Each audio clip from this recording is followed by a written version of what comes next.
ประเด็นที่คนเรากำลังให้ความสนใจในปัจจุบันก็คือเรื่องของน้ำมันที่จำหน่ายทั่วไปบ่ได้มาตรฐานในบางปั๊มในขอบเขตนครหลวงเวียงจันทร์ Time to share D+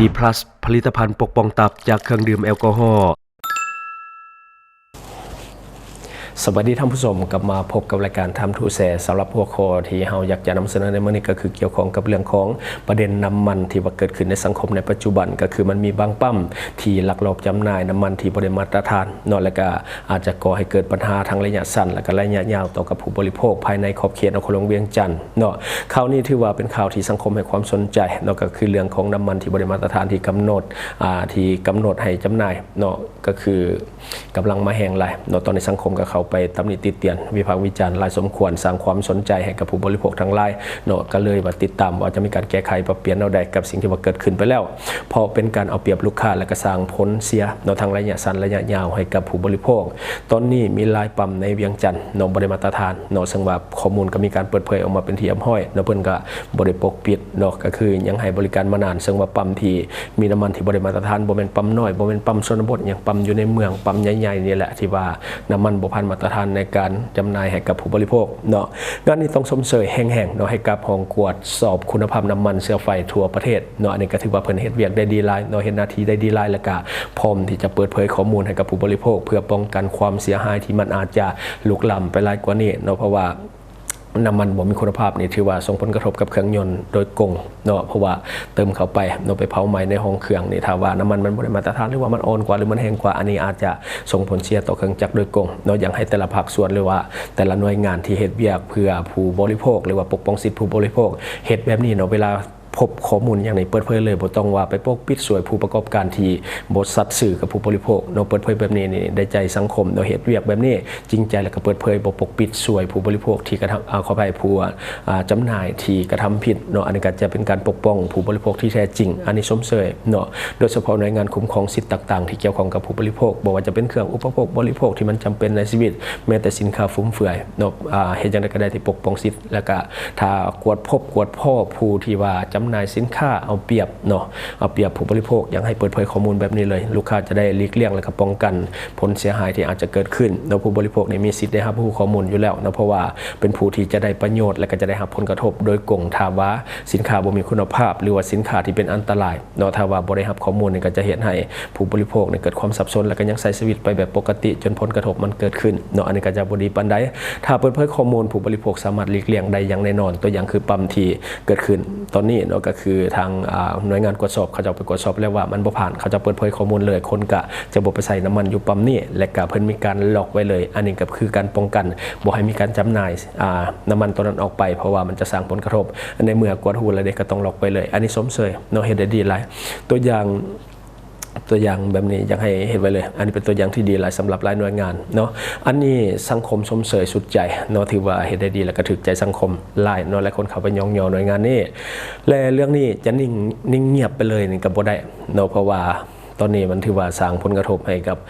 บหลายภาคส่วนบ่ซัพพอร์ตแต่ผู้จำหน่ายน้ำมันบ่ซัพพอร์ตแต่เจ้าของปั๊มแล้วก็รวมทั้งผู้บริโภคก็ได้รับผลกระทบเช่นเดียวกันแต่ว่ามันอาจจะบริษัทเจนไปได้เรื่องของการใช้น้ำมันและรถอาจจะเพทันทีอันนี้บ่แม่นเนาะแต่ว่ามันก็จะมีผลระยะยาวจนมีหลายบริษัทที่ว่าเป็นเจ้าของหรือว่าผู้สนองน้ำมันให้กั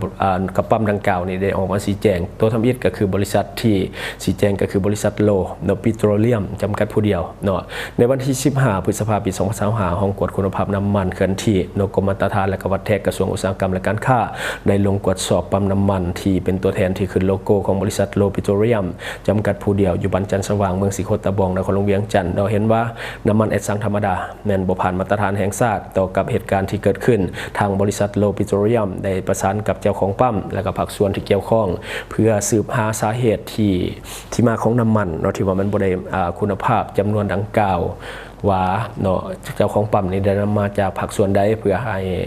อบ่ให้มันเกิดปัญหาแบบนี้เนาะซ้ำอีกเนาะกับปั๊มที่เป็นตัวแทนของบริษัทโลเนาะที่เป็นตัวแทนเนาะแล้วก็เพื่อเป็นการบ่ละเมิดสัญญากับบริษัทแม่และก็บ่ให้เกิดหางเสียงวิพากษ์วิจารณ์ของสังคมสืบต่อไปอยากให้บริษัทดังกล่าวนี้ได้ให้บริการน้ำมันที่มีคุณภาพต่อสังคมต่อไปเนาะก็คือ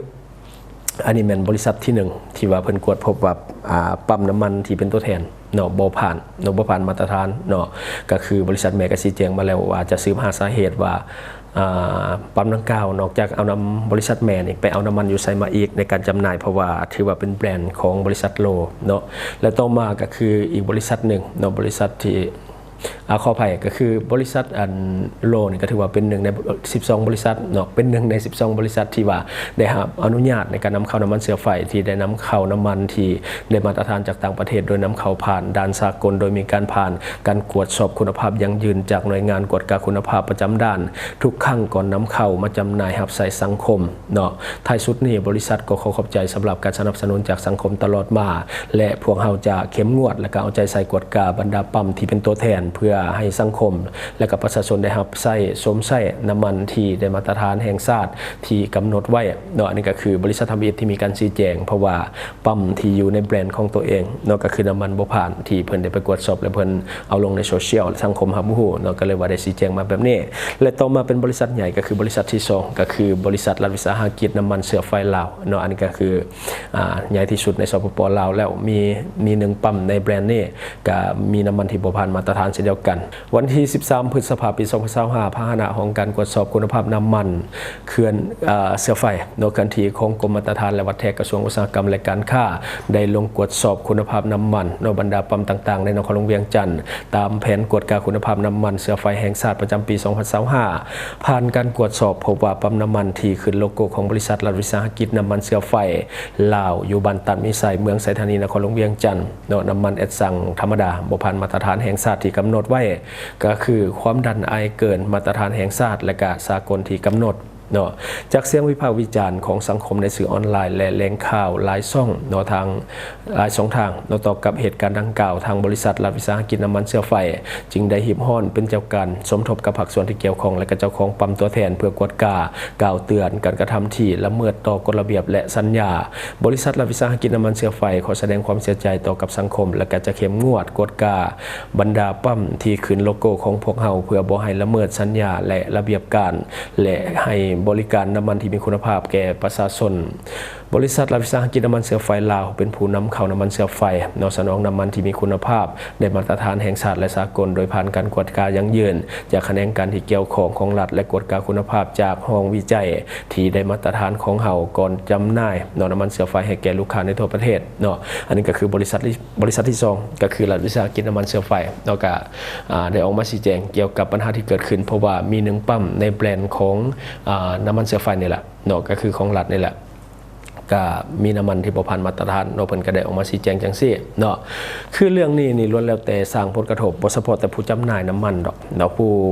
บริโภคก็ได้รับผลกระทบเช่นเดียวกันเนาะปั๊มที่ว่าขายน้ำมันบ่ได้มาตรฐานส่วนใหญ่นี่มันเกิดจากตัวแทนจำหน่ายหัวไซเนาะตัวแทนจำหน่ายหัวไซหรือว่าเจ้าของปั๊มและหัวไซเนาะก็คือต้องการกำไรที่มันเพิ่มขึ้นเนาะเลยว่าหาแหล่งขายน้ำมันที่ว่ามันถึกๆลงมาแน่เนาะอันนี้บ่ได้หมายความว่าทุกคนเนาะก็คือบางปั๊มนี่เขาเจ้าอาจจะขายน้ำมันโดยที่ว่ามัน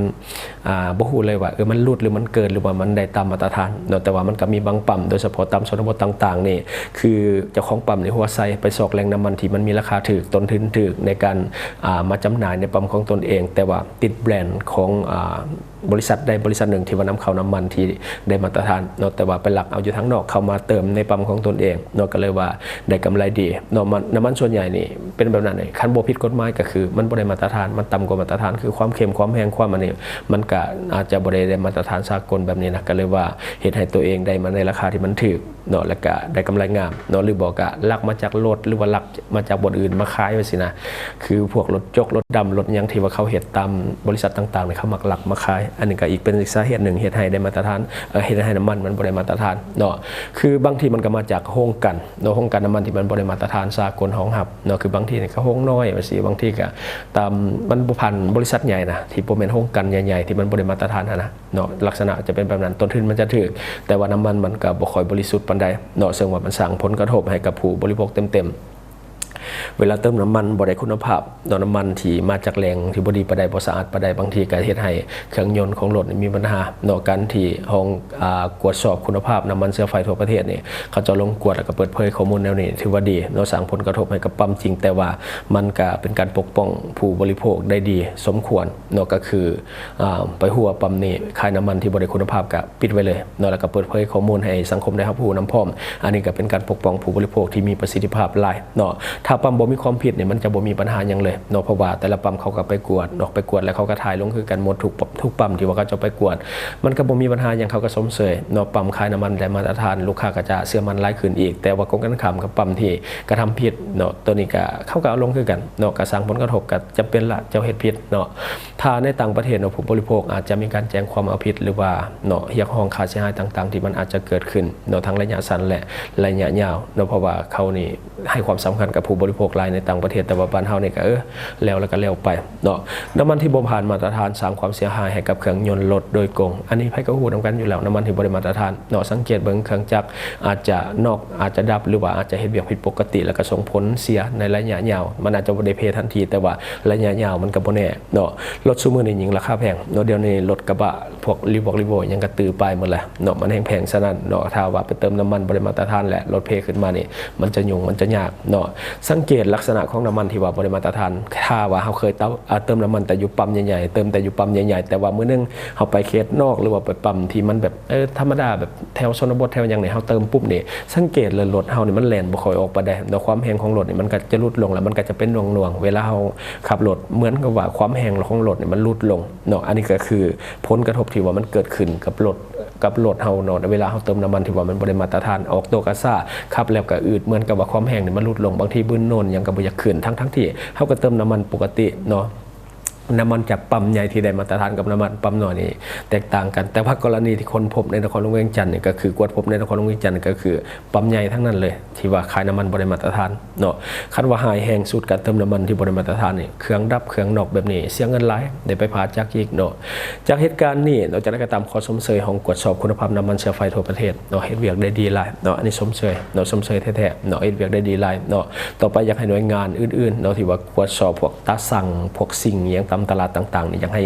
แบบเฮ็ดแบบนี้เลยตลาดใดที่ว่าบ่ได้มาตรฐานนี่เปิดเผยข้อมูลมาเลยให้ลูกค้าเขาจะได้รู้ไปเลยเนาะและเขาจะแข่งใช่ว่าอย่างไรเขาจะได้แก้ปัญหาอย่างหีบด่วนเนาะคือข้าพเจ้าเมื่อวานนึงก็ไปตลาดไกลบ้านเนี่ยเนาะก็ตะสิ่งนี่ลุดประมาณ ขีดกว่าเนาะบ่ได้ตามมาตรฐานตอนเฮาเบิ่งอยู่ในห้างบ่เฮาซื้อเครื่องนี่คือว่าตรงอยู่แต่พอไปอีกห้างนึงมันบ่ตรงเนาะแสดงว่าหานั้นขี้โกงแต่เฮาก็บ่ได้ว่าหยังดอกแล้วก็แล้วไปมื้อหน้าก็จังสิเว้าเนาะแล้วก็ภาคส่วนที่ตรวจสอบคุณภาพสินค้าพวกอุปโภคบริโภคตามตลาดทั่วไปนี่ก็อยากให้โชว์ผลงานเนี่ยเนาะเพราะว่ามันมีหลายปัจจุบันนี่สินค้าหมดอายุเนี่ยก็ยังขายอยู่สินค้าที่ก๊อปปี้มาเนาะสินค้าพวกก๊อปปี้สินค้าเฮียนแบบอันนี้หลายอยู่บ้านเฮาตัวอย่างคือพวกสบู่พวกมีไว้พวกหยังต่างๆมันมีของปลอมปะปนอยู่หลายเนาะคือผู้ที่ว่ากินประจำเนี่ยจะฮู้เลยคือพวกสบู่เบนเน็ตสบู่อย่างนี้เนี่ยถูกปลอมหลายอันใดที่ขายดีๆอันใดที่ดังๆนี่นะส่วนใหญ่จะถูกปลอมเนาะเวลาเฮากินเนี่ยเฮาก็บ่ค่อยฮู้บ่ได้ดอกถ้าว่าบ่แม่นแบบสินค้าแบบตัวนั้นเลอเฟอร์แท้ๆนี่ก็จะบ่จืดดอกคือคนที่กินไวๆเรื่อยๆนี่เวลาถูกของปลอมนี่ฮู้เลยเนาะคือคนที่ใส่สบู่เบนเน็ตเรื่อยๆเวลามันถึงของปลอมเนี่ยจะฮู้เลย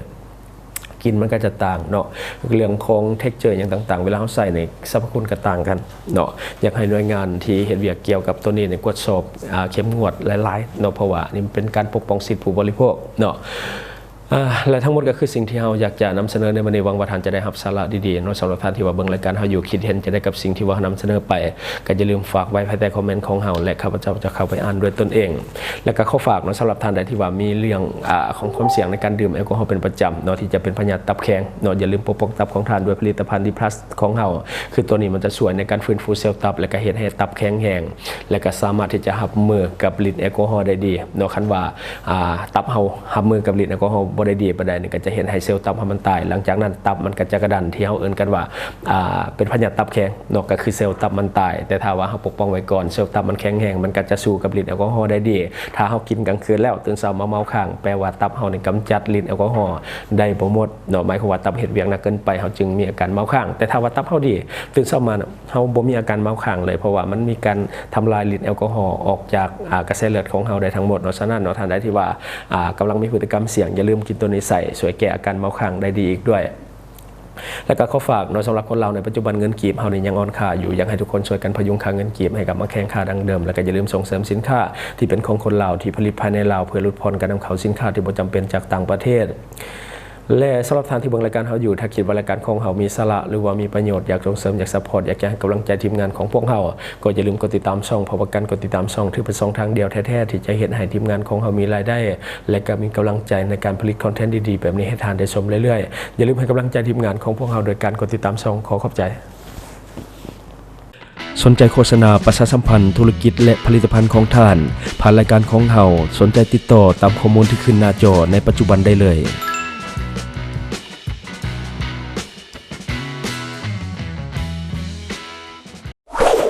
Subscribe for more video.